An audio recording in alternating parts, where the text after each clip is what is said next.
Hey tribe, loving my wonderful background. I just thought I should twist some things around a bit. Welcome to my channel, guys. My name is Afolake, and if you're new on this ride, hop on it right away and click the subscribe button, put on your notification bell and give us a thumbs up as you watch along this video, because on this channel we just share all that makes settlement easy for new immigrants that are moving into a new land. And this is a go-to channel for you if you're looking forward to migrating from wherever you are to Canada.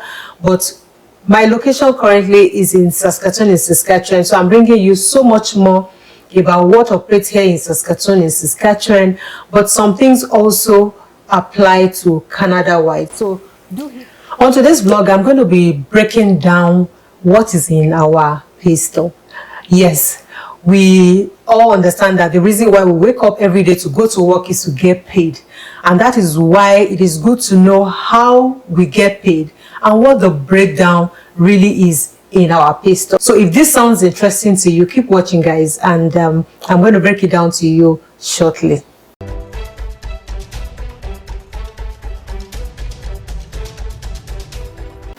A couple of us fall in the category of loving what we do. Even though we go to work and we come back, we get that paycheck. It might not be enough, it might be enough. But some of us still do what we love, even though we don't get as much of what we expect to be paid from that desired job, or maybe passion we call it, that we engage in. While some people still go get paid enough of what they really expect and they enjoy what they are doing, but whichever angle it swings in your favor, just keep watching, because this at the end of the day still talks about paycheck. Whether you're paid little or whether you're paid much, it is still all about paycheck, and something goes into your account, guys.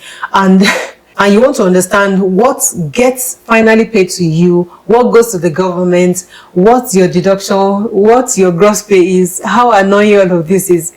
Keep watching, guys, and I'm going to break it down to you. Sure. You apply for that job and you got the job. Congratulations. What is expected of you is to sign that offer of acceptance that you are ready to join that company of your choice.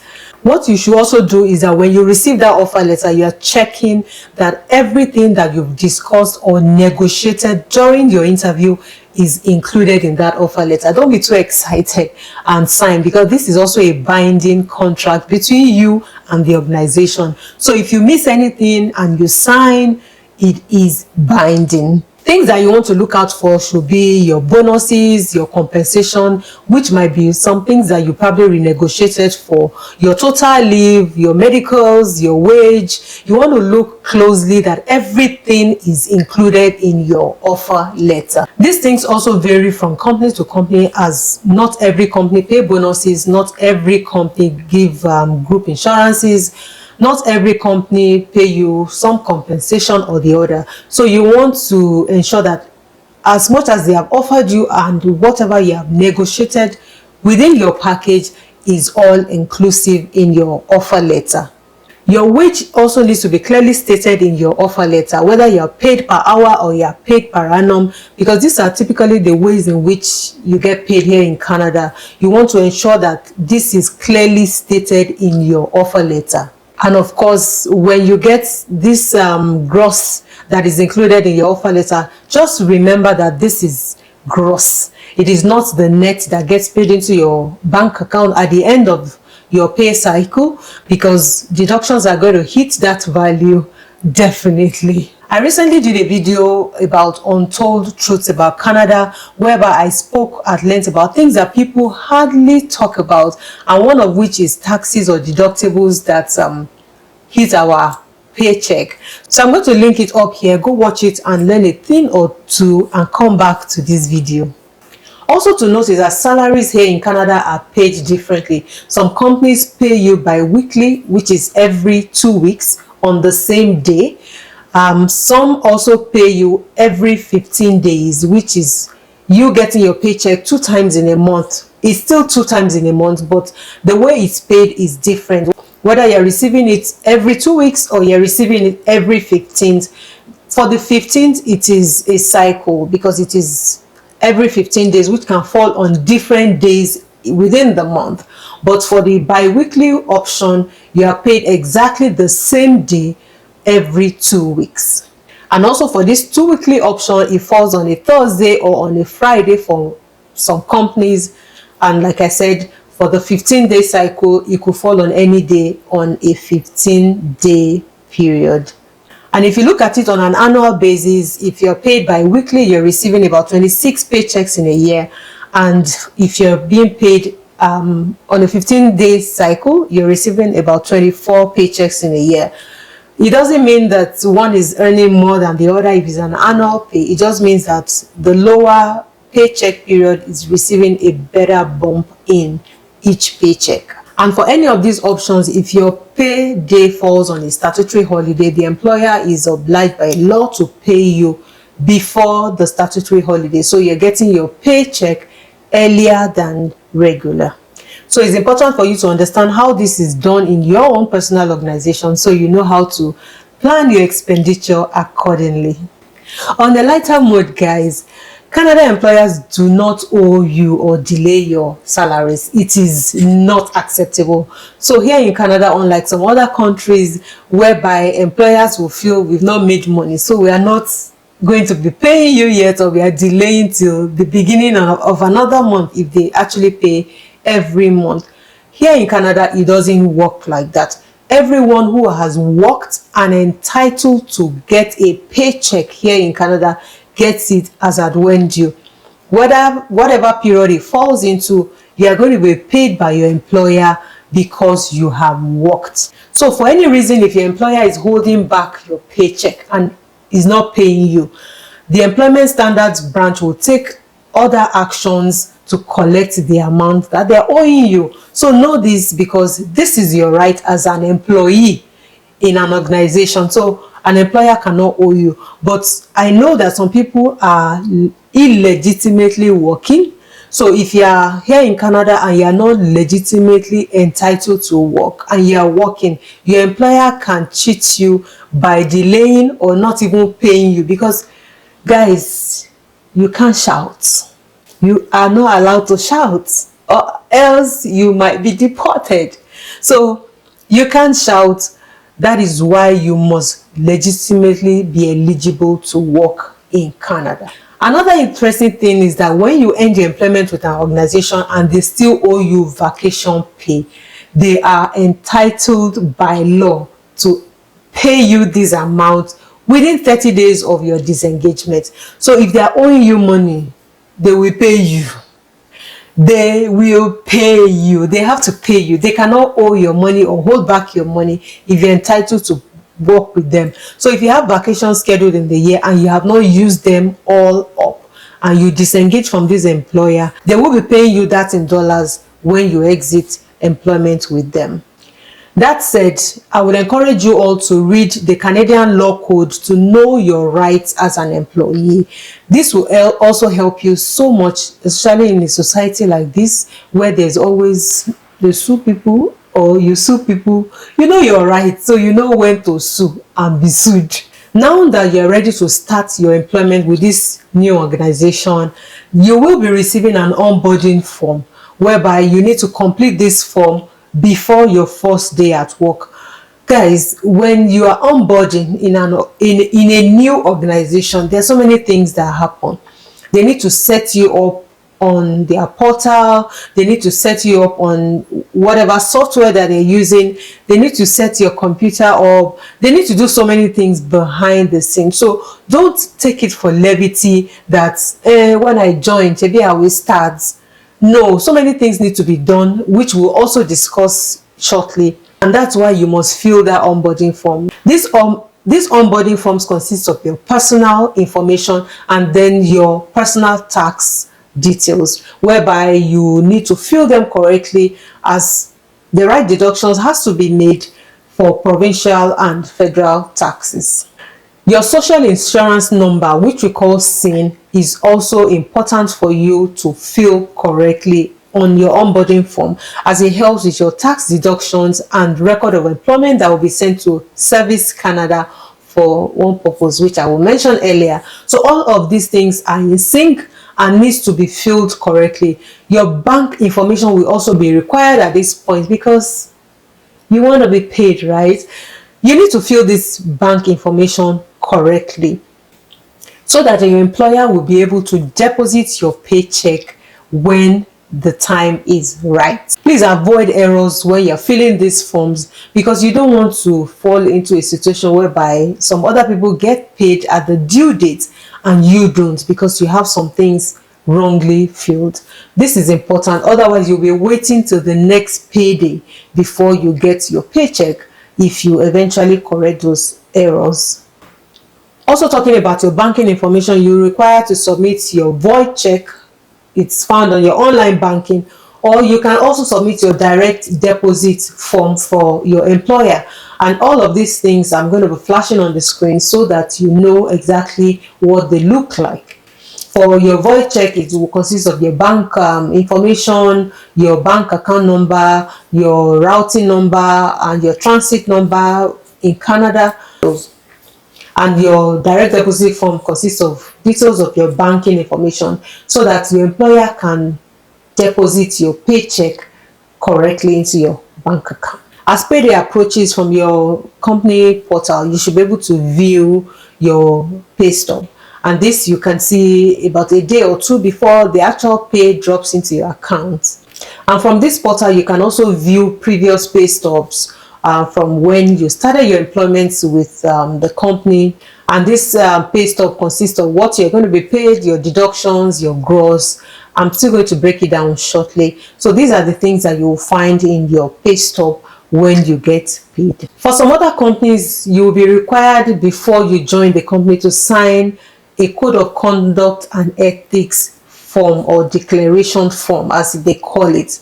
And this is going to show that you are agreeing to follow the rules of engagement within the organization, and also shows that you don't have anything that conflicts working within the organization as it aligns with your own personal life or whatever engagement that you have. So you'll be signing this code of conduct and ethics. Sometimes it applies to some particular roles or titles. So if your organization requires that you sign this, please do, so that it shows that you're abiding by the rules of engagement and yeah, you want to work with them. So it's payday and you receive in your bank account your paycheck. Something is wrong. You see from your paycheck that it doesn't match exactly what you're expecting from whatever your gross should have been or what you have negotiated from your employer. Okay, I'm going to break it down to you. As earlier mentioned, your gross is the total earnings that you've agreed to be paid by your employer. But when you get your paycheck into your bank account, it is going to be net of the gross.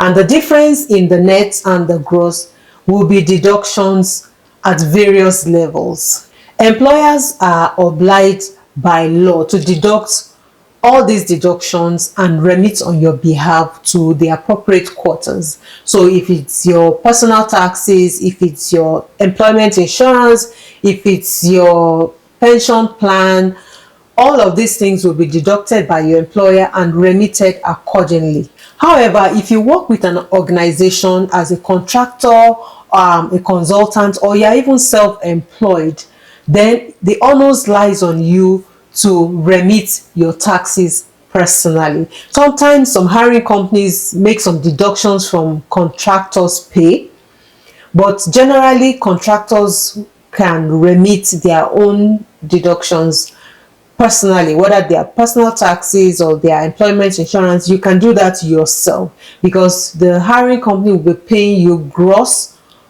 or near gross of everything that you agreed to be paid. Now let's talk about your pay stub breakdown. When you receive your pay stub, please check for the following information carefully that it aligns with what is expected in your pay stub. First of all, your information should be on your pay stub. That is, your name, your address should be on your pay stub. Then the company information and the address, the details of the company that you're working with should also be reflecting somewhere on the top of your pay stub. Your pay period should also be somewhere on your pay stub. That's the period in which you're paid every 2 weeks, every 15 days, whether from the 1st to the 14th, the period will be written clearly. And note that whenever you receive your paycheck, you are being paid like 2 weeks before them. So the cutoff will be like Friday of the previous week back to 2 weeks behind that. So you will have worked an extra 4 or 5 days without being paid at the day when you are being paid. So your pay period will be clearly stated. Your rate, whether you are paid, even if you are paid per annum, it's recalculated into per hour. So you see your rate per hour reflecting on your pay stub. You will also see the hours that you have worked, because sometimes during your pay period, you've taken time off, you've been sick, or you've not come to work for one reason or the other. Those are deducted from your hours for them to calculate your pay. So if you, instead of 40 hours in a week, you've worked 36 hours, your pay hours will reflect 36 hours against your pay rate of X amount per hour. And that will be calculated to give you your gross, then your net after all deductions are considered. Also, your pay stub, you will see your net pay that I've mentioned earlier. You will see your gross earnings, and then you will be able to see at some other column there your year-to-date deductions, all that you've been paid or has been deducted from your pay. You'll be able to see it, and this year-to-date will only be seen from January to the current year. So when you flip into another year, the new year will start accumulating for the year-to-date. Now, let's break down the deductions that hit your paycheck. One will be your income taxes, which by law your company or organization will be deducting and will be remitting to their corporate quarters. You will also be paying for all deductions that hit you will be your federal and your provincial taxes. Those are deductions, and some of them have percentages depend on the province that you are. For instance, the federal taxes are same. Your provincial taxes will differ based on the province that you are earning from or you're located at. Your employment insurance is also one deduction that gets hit, and this is just a fraction of your income, not so much, but this is a security for you for when you lose your employment, or when you get fired, or disaster hits, or something happens and you can't work for a particular period. Maybe you're sick, you have a surgery, or something happens to you and you are unable to work for a particular period of time. Employment insurance comes to the rescue. So you have to be qualified for it. It is not automatic. You can't, for instance, decide that you are not working and you want to fall back on EI or employment insurance. That won't work. So you must have a valid reason for you applying for that, and because you have also sought for employment, you've not gotten employment because probably were terminated from your employment because maybe your contract ended, or maybe there was no more job, or something happens, or the company is folding down. This employment insurance is also just a percentage of your income, just to sustain you until you find another job, and you must be actively looking for a job. You can't sit down still and be expecting that EI pays you without you working. Also to mention is that when you're on maternity leave as well, employment insurance comes to the rescue. So you receive EI for a period of 12 months or 24 months, depends on whatever maternity period that you choose to go with. CPP, which is the Canada Pension Plan, or QPP, the Quebec Pension Plan, also is one deductible that hits your paycheck, and this is also for you to be able to plan for your future upon retirement at 65. So these are deducted every paycheck and goes to the pension plan for your retirement. There are also other voluntary deductions such as your registered retirement savings plan or your registered pension plan. These are voluntary within the organization that they also help you add up more to your pension plan.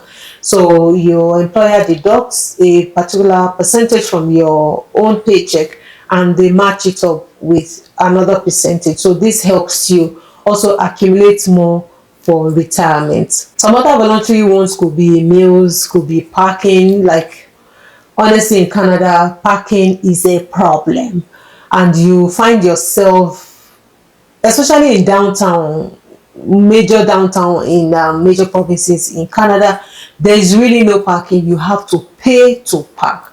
Some employer have spaces whereby they have given you some rebates on parking, and they give you opportunity to park in a particular spot for maybe a few months or an annual basis, and they deduct a fraction of it from your paycheck if they don't have free parking.